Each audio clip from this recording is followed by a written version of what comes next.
Hello friends. Welcome back again on the I Have a Vision Academy YouTube channel. In short, I Have Academy. So in the previous class, we have studied the Indian financial system. So today we are going to learn about various things like first the base rate, then marginal cost of funds based lending rate MCLR. So these kind of things we will be studying in today's class. बहुत ही technical class होने वाली है, सो अपना सारा ध्यान यहीं केंद्रित करना। बेस रेट के ऊपर जाने से पहले देयर इज़ सम नौटंकी going on and this is recent नौटंकी। एक एनबीएफसी आई है अभी मार्केट में, क्या करती है वो? Peer to peer landing.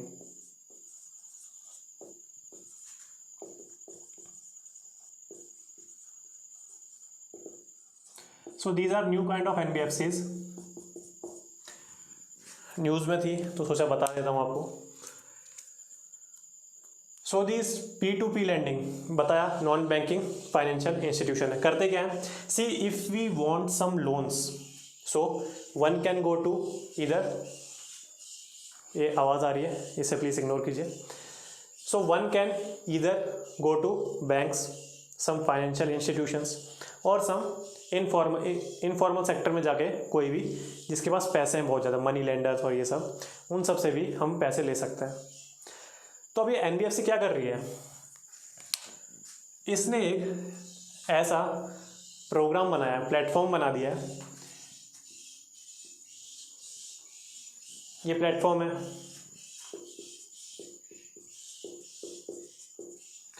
Borrower 1, borrower 2, borrower 3, lender 1, lender 2, lender 3. Now individual lenders also can lend via this platform. क्यों? Because in this platform we have borrowers also and lenders also. So इस lender को B1 को देना है, B2 को देना है, B3 को देना है, ये lender अपने आप से डिसाइड करेगा। Understood? And same goes for L2 and L3. सो ये एनबीएफसी ऐसी नौटंकी लाई है कि एक प्लेटफॉर्म बना दिया इसने डिजिटली। उसमें क्या हो रहा है? सब चीज़ें प्लेटफॉर्म प्रोवाइड कर रही हैं। अब आपने देखा इस आईटी वर्ल्ड में। अब सो ये एनबीएफसी P2P भी बोलते हैं इसे, P2P lending. B1 B2 B3 borrowers हैं, लेंडर्स हैं on a single platform, they are having some contracts. Understood? RBI ने कुछ सर्कुलर इसके ऊपर जारी किए हैं। क्या है वो चीज़? Firstly no cash transaction. तो भाई कैसे होगा? Yes, there will be only banks transaction. All the money, all the business done on this platform P2P lending based platform, they will be done by a bank account. और कैसा bank account? Lender का या borrower का। This transaction, this business will take place, ये जो भी contract होगा, this will take place through a third account known as escrow account. Understood? So ये एक थर्ड बैंक अकाउंट बनाया जाएगा, लैंडर्स उसमें मनी प्रोवाइड करेंगे सारी, देन वो जाएगी बोरोवर्स के पास, और जो इंटरेस्ट चार्ज होगा, the interest charged on the borrowers, the interest will come through escrow account to the lenders account. Understood? So ये छोटी सी चीज़ थी एक। अब चढ़ते हैं बेस रेट पे।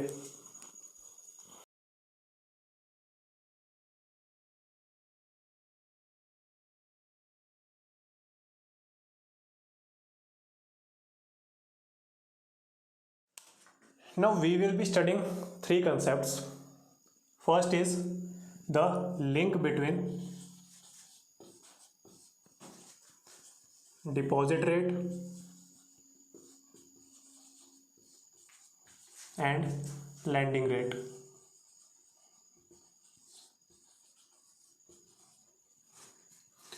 Then the second concept we will deal with is the transmission of repo rate into lending rate.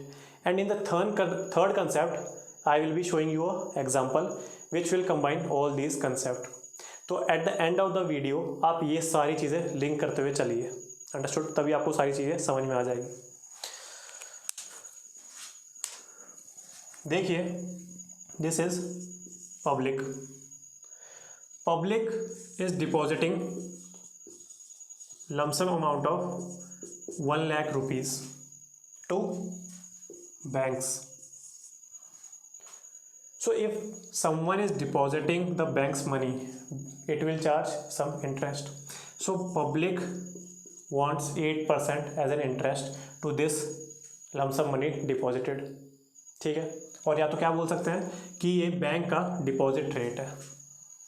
If you will go today to some bank and deposit your money, the bank is agreed to offer you a particular amount of interest on your money deposited. That is nothing called but deposit rate. ठीक है, तो deposit rate है. So it means if I want as a bank, if I want to have 1 lakh of rupees, this is my cost of fund for 1 lakh rupees और cost of deposit. सो ये हमारी cost of deposit.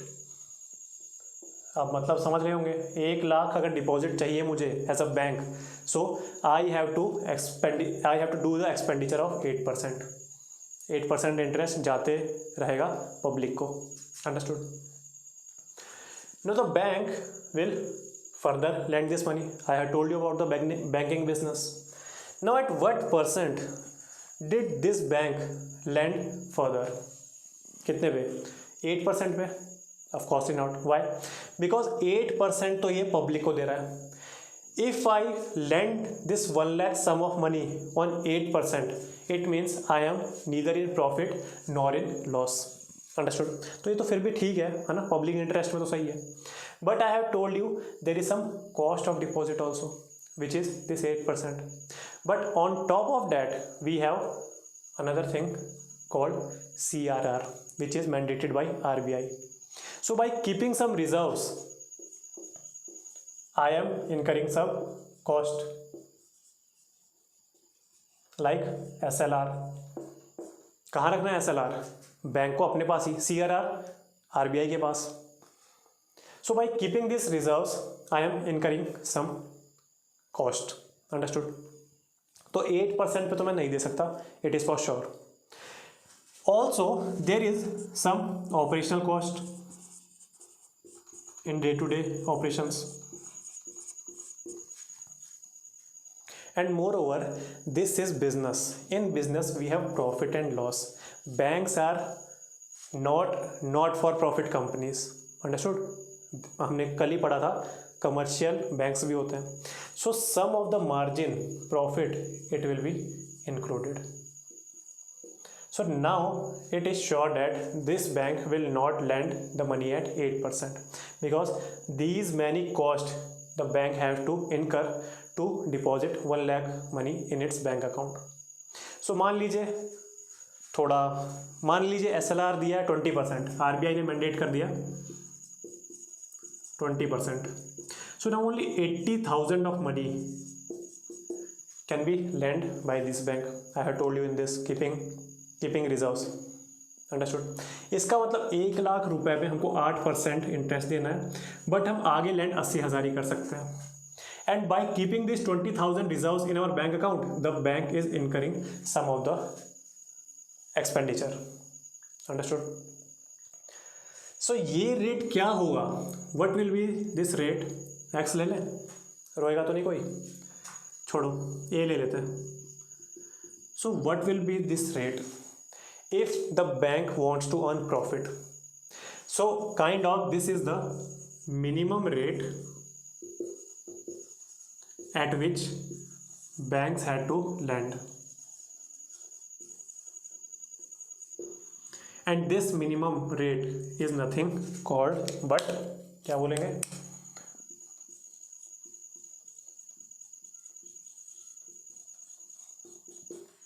Base rate. If a bank is lending below this base rate, it means it is incurring losses and उसकी balance sheet healthy है या बेकार है? बेकार हो जाएगी थोड़े दिन में. So this is the link between the deposit rate, cost of deposit को deposit rate and the lending rate. If the cost of deposit, यहाँ एवरेज जोड़ लीजिए, एवरेज क्यों है बाद में देखेंगे. Average cost of deposits. So if the deposit rate, ध्यान से सुनिए, if the deposit rate has been increased, तो लैंडिंग रेट पे ऊपर क्या असर आएगा? If the deposit rates of bank has been increased, इसका मतलब lending rates will also get increased. Understood.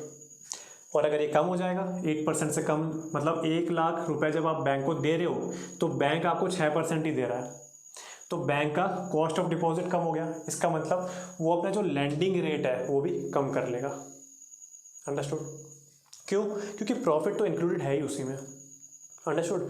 तो कंपटीशन भी तो है ना डिफरेंट बैंक्स में, किसका कम है लैंडिंग रेट, किसका ज़्यादा है। If a company A, B मान लीजिए, if a company B has 2 options in the market, the first is Axis bank and second is ICICI bank. The ICICI lending rate is 8% and Axis is 7.5%. So to whom this B will take a loan? Of course, Axis Bank। समझ में आ गई बात? क्यों? 7.5% ही उनको देना पड़ रहा है इंटरेस्ट। सो ये कहानी थी link between deposit rate and lending rate. Now we will see how repo rate has been transmitted to the lending rate in the actual Indian financial system या Indian economy. ये सब चीज़ें रिलेट होंगे सब example में, तो याद रखना ये सब, ठीक है।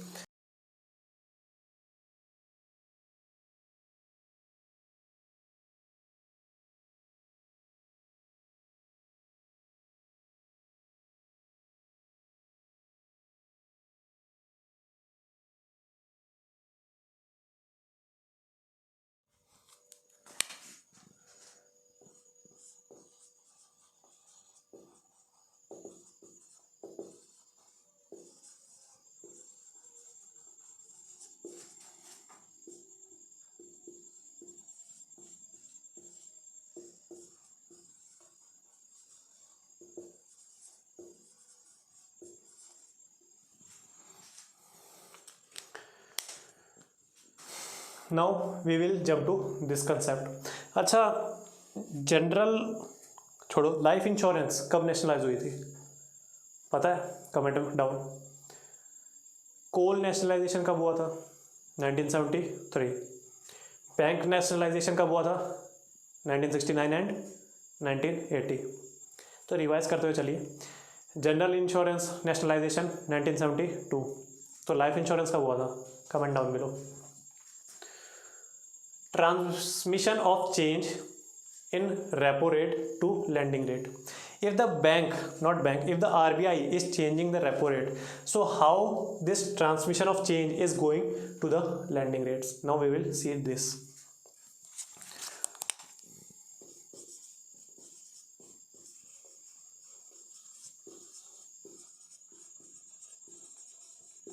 In the previous class, I have told you about all these quantitative measures: repo, CRR, SLR, reverse repo, open market operations, all these things.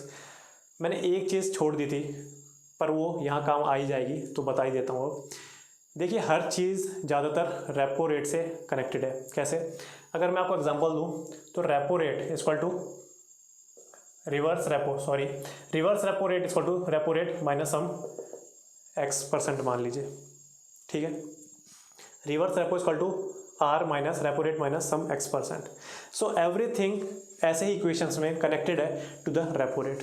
So if the RBI is changing the repo rate, it means everything in that quantitative aspect will change. Qualitative तो अलग हो जाते हैं, in the quantitative aspect. तो अब start करते हैं। RBI changes the repo rate. If the RBI changes the repo rate, it means there is a change in reverse repo rate. ठीक है, मैंने बता दिया। So the banks repo rate क्या होता था? The RBI is giving lending money and is charging some interest, that is repo rate. इसी का रिवर्स कर देंगे, मतलब banks are lending some money to the RBI and RBI is giving some interest to the banks. इसका मतलब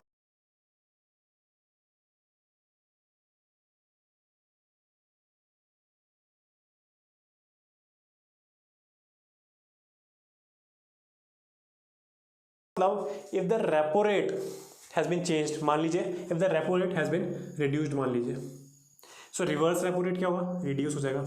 it means the interest which RBI is giving to the banks has been reduced.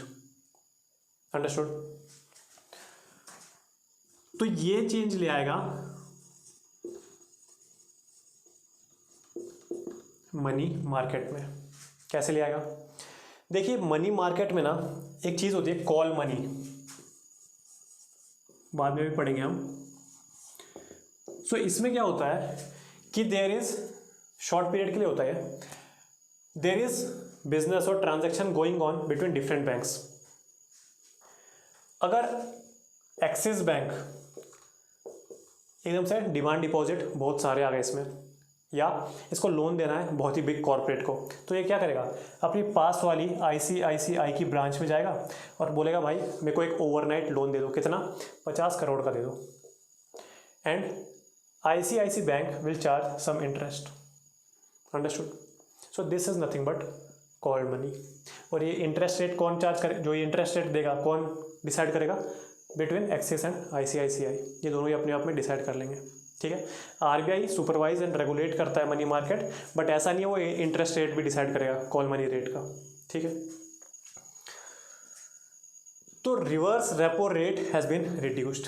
मान लीजिए यहाँ 8 था, यहाँ 6.5% हो गया. Now the banks, lender bank has two options. The first, it will deposit its money with RBI on reverse repo rate, which is 6.5%, or it can give to some other banks, bank 1, 2, 3, and charge some interest. If the reverse repo rate is in consonance with the rate or interest given by these banks to this bank. क्या बोल रहा हूँ मैं, अगर ये reverse repo rate और यहाँ जो भी R% रेट है, अगर ये दोनों सेम हो गए, तो in your opinion what do you think this lender bank will choose? थोड़ा सोचिए, थोड़ा दिमाग लगाइए. यहाँ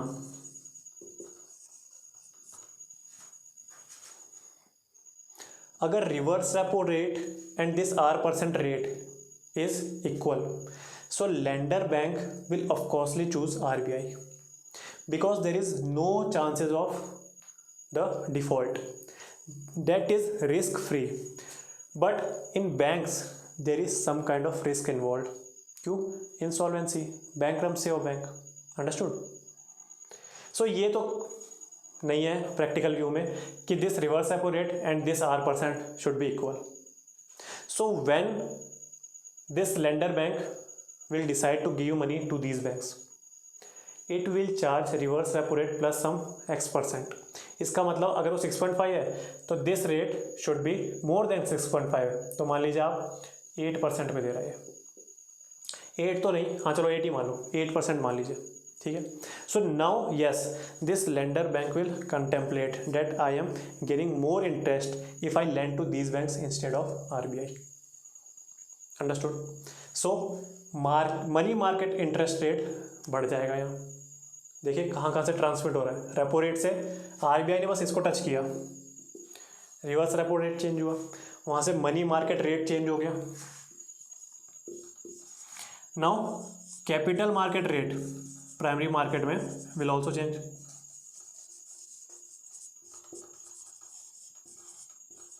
how?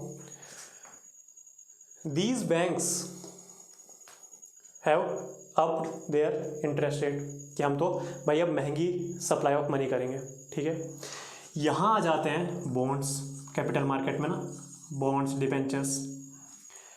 Now these bonds are saying that dear public please don't invest in banks, I am giving you a higher percentage if you buy these bonds.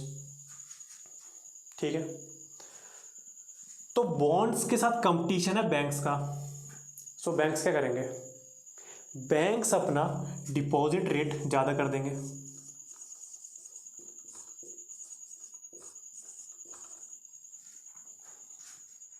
There is a competition in the market between these bonds and the institutions which are providing bonds and the banks, तभी तो हमारी economy चल रही है, हमेशा competition में रहते हैं. So bonds are giving, if I purchase a bond I am having 12% interest rate annually. अगर डिपॉजिट रेट 8%, मान लीजिए 8 है, मान लीजिए, ठीक है, अगर डिपॉजिट रेट अगर 8% है तो I will surely not invest in the banks, I will invest in this bonds. तो banks will have less money, they will have less money to lend, so उनका बिजनेस, बैंकिंग बिजनेस ठप पड़ जाएगा. So to remain in the market, to compete with your rivals, the bank क्या करेंगे, bank will put down their increase their deposit rates. वो क्या बोलेंगे कि भाई ऐसा नहीं है बॉन्ड्स पे मिल रहा है, हम भी 12.15% दे रहे हैं, तो आप हमारे पास आ जाओ. अब इससे पहले वाला कंसेप्ट रिलेट कीजिए. The moment the deposit rate changes, क्या चेंज हो जाएगा, यस,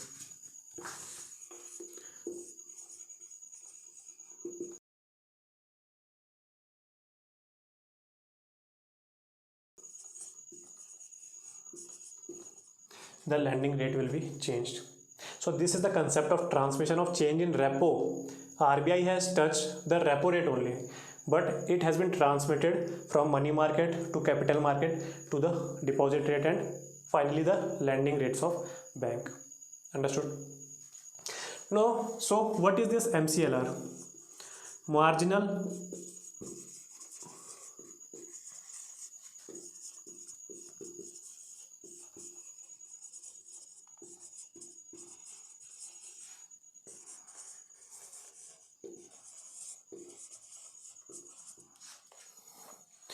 देखिए दिक्कत क्या हो रही थी ना,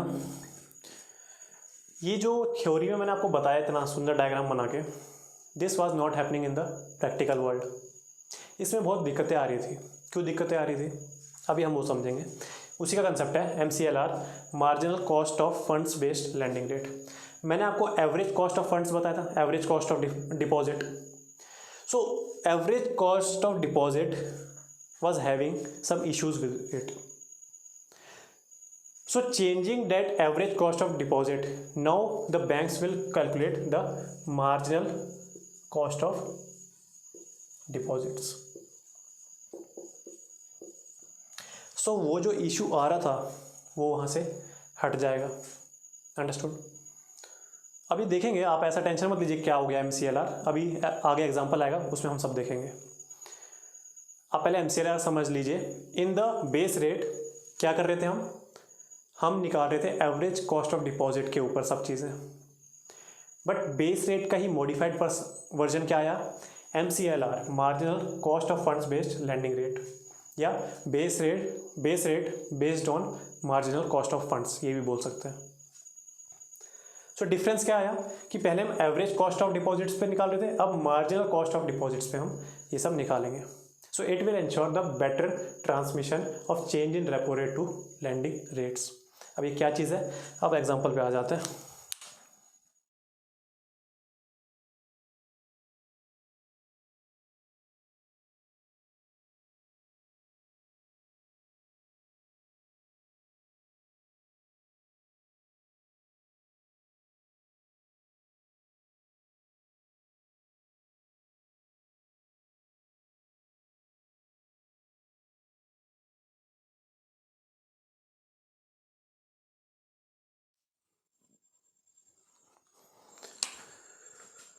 Now suppose these three persons in the past, मान लीजिए year 2000, 2010, 2020 has given their money, deposited their money in a bank, and bank is giving interest of of 7%, 8% and 9%. ठीक है. Now the bank will further lend this, मान लीजिए 3 लाख रुपए, 3 lakh rupees. कितने पे, average निकाल देंगे. एवरेज कॉस्ट ऑफ डिपॉजिट हमने पढ़ा था तो एवरेज से होगा 8% पे he will lend this money. ठीक है. But now in 2020 RBI changes repo rate. कैसे, कम कर दिया. तो रिवर्स रेपो भी चेंज होगा, सब चीज़ें ट्रांसमिशन होगा. So the banks are gaining interest by keeping their reserves in RBI, है ना. कौन सा रेट? Reverse repo rate. Now that reverse repo rate has been lessened. क्यों? Because repo rate has been lessened. तो बैंक्स इंटरेस्ट, जो bank को interest आ रहा था वो कम हो गया. अगर बैंक को जो इंटरेस्ट आ रहा था वो कम हो गया तो जो कॉस्ट ऑफ डिपॉजिट है, the interest which bank is giving to its depositor, वो भी बैंक कम कर लेगा. क्योंकि रुपया हमारे पास कम आ रहा है तो हम रुपया भी जाने कम देंगे. सो कॉस्ट ऑफ डिपॉजिट या डिपॉजिट रेट बैंक ने कम कर दिया. सो मान लीजिए 6% से कर दिया 5.5%. Understood. Now what is happening in this, जैसे ही कॉस्ट ऑफ डिपॉजिट कम हुआ तो लैंडिंग रेट पे भी असर पड़ेगा. लैंडिंग रेट भी कम हो जाएगा, है ना. But as the base rate is based on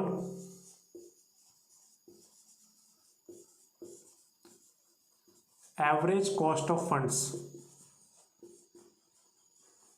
कैसे एवरेज कॉस्ट ऑफ फंड? हमने बताया ना, the rupees taken by bank in the past at 7%, 8% and 9% interest rate. So the average of these interest 8% is the lending rate.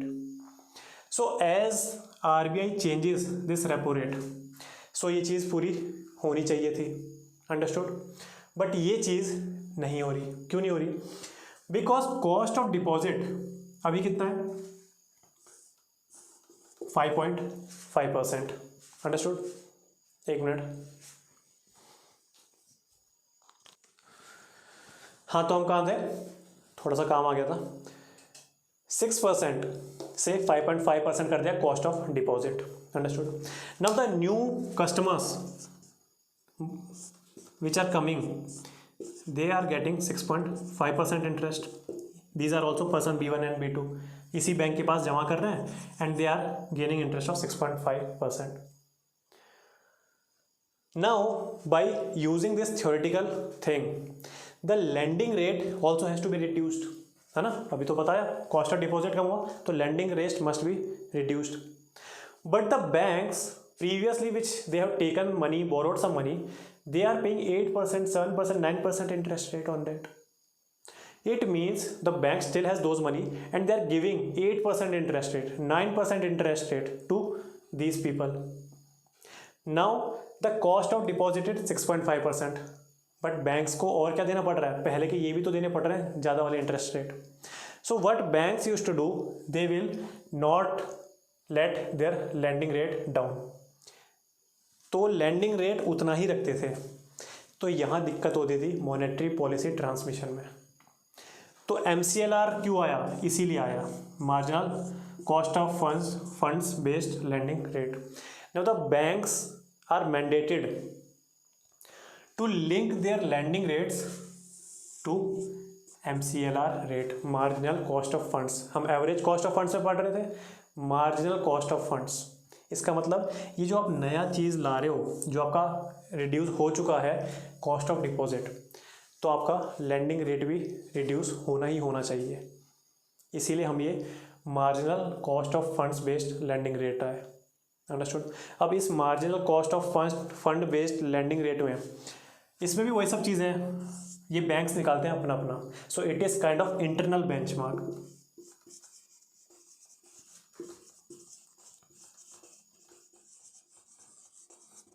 So landing rate internal benchmark एक MCLR है, क्योंकि banks अपना अपना निकालते हैं, तो इसके थ्रू इन्होंने लिंक कर दिया बैंक्स ने. अंडरस्टूड. नाउ जैसे ही इनका कॉस्ट ऑफ डिपॉजिट कम हो जाएगा, सो ऑटोमेटिकली उनका लैंडिंग रेट भी कम हो जाएगा. क्यों? क्योंकि MCLR पे डिपेंडेंट है वो. अंडरस्टूड. अब इसमें भी एक दिक्कत आ रही थी. क्या दिक्कत आ रही थी? पहली बात तो ये जो गवर्नमेंट बॉन्ड्स है ना, ये बहुत बड़ी टक्कर देते हैं. They are very big competitors.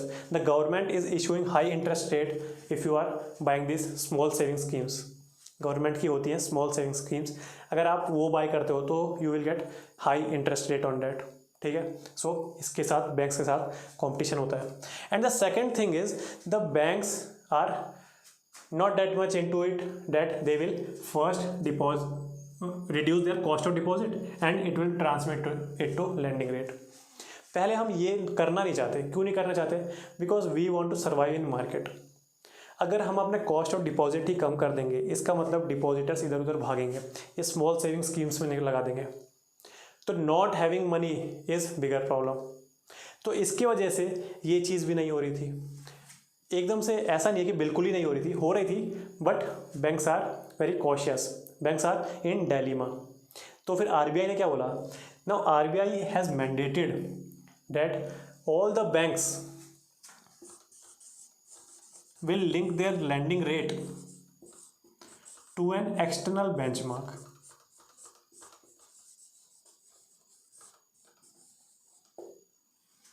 अभी एक्सटर्नल बेंचमार्क आरबीआई ने 3-4 चीज़ें बता दी, वो हमको याद रखने की ज़रूरत नहीं है, बट एक क्या है?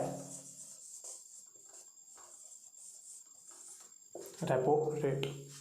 क्योंकि रेपो रेट निकालता है आरबीआई, एमसीएलआर कौन निकालता है? सब बैंक्स अपने अपने। Understood? So now if Axis bank has to give some loan, मान लीजिए एजुकेशन का है, हाउसिंग है एंड कार का लोन है, सो ये क्या होगा? रेपो प्लस, बैंक को भी थोड़ा अपना फ़ायदा चाहिए ना, so date is decided by bank 3%। ये अजम्पशन है सब। Repo plus 5%, repo plus 7%। Understood? So repo rate, now the lending rate, loan सही है, now the lending rate has been linked to a external benchmark. MCLR was internal benchmark, this is external benchmark. अब देखिए क्या होगा, the moment RBI touches the repo rate, पूरी transmission जाएगी सीधा lending rates पे। So better monetary policy transmission हुआ है। This 3%, 5%, 7% decided by the respective banks and these are called spread. तो spread has been decided by the respective banks. Understood? So ये चीज़ technical थी थोड़ी। ये चीज़ कैसे यूज़ आएगी मैं आपको आरटीपी रोड टू प्रीलिम्स में भी दिखा दूंगा मॉक क्वेश्चंस, और ये प्रीवियस ईयर में आए भी हुए हैं। सो बहुत ही कंसेप्चुअल क्लास थी, अच्छे से समझना, बार बार वीडियो देखना, तब भी अगर कुछ नहीं आए तो कमेंट डाउन बिलो। अगर आपको आज की क्लास अच्छी लगी so please like this video, share it with your friends and subscribe to our YouTube channel. तब तक गुड बाय, जय हिंद।